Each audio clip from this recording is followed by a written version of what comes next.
नमस्कार, मैं हूं आपके साथ राखी लांबा और आप देख रहे हैं न्यूज एक्सप्रेस। 100 सुनार की तो एक लुहार की।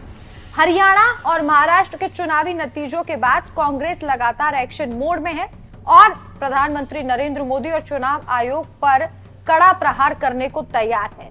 हाल ही में दोनों राज्यों में मिली आश्चर्यजनक हार के बाद कांग्रेस वर्किंग कमेटी की बैठक हुई। 29 नवंबर को कांग्रेस ने स्वतंत्र और निष्पक्ष चुनाव की मांग करते हुए एक राष्ट्रीय आंदोलन की शुरुआत करने का फैसला लिया, जो चुनाव आयोग और मोदी सरकार दोनों के लिए गले की फांस बन सकता है।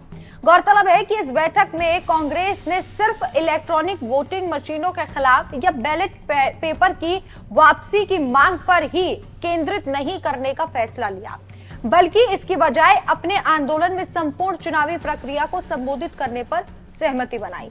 महाराष्ट्र के नतीजे पूरे तरीके से विपक्ष के खिलाफ दिखाई दे रहे हैं, जिसके बाद विपक्ष ने ईवीएम को लेकर मोर्चा खोल दिया। वीवीपैट से नतीजों का मिलान और चुनाव आयोग को चिट्ठी भी लिखी।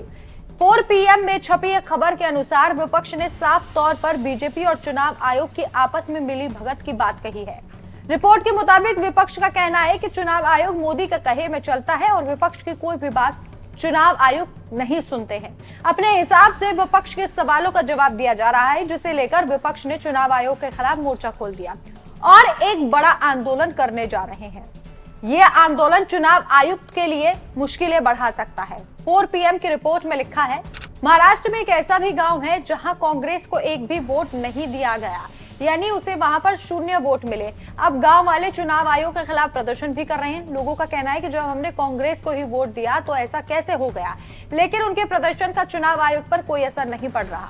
इस वाकया से तो यही लग रहा है कि जैसे चुनाव आयोग सिर्फ एक व्यक्ति के लिए काम कर रहा है और देश में लोकतंत्र बचा ही नहीं। पूरे देश की बागडोर कुछ ही चुनिंदा लोगों के हाथों में सिमट कर रह गई है, जिसकी चर्चा नेता प्रतिपक्ष राहुल गांधी अक्सर करते हुए नजर आते हैं। लेकिन लगता है कि जैसे चुनाव आयोग घोड़े बेचकर सो गया हो।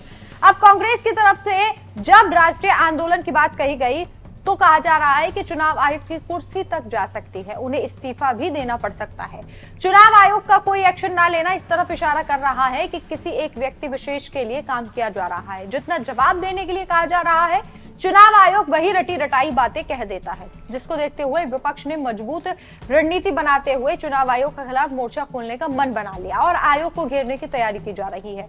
कांग्रेस 26 दिसंबर को कर्नाटक से इस आंदोलन की शुरुआत करने जा रही है। ये आंदोलन चुनाव आयुक्त पर भारी भी पड़ सकता है। इस खबर पर आपकी क्या राय है, हमें कमेंट करके जरूर बताएं। नमस्कार।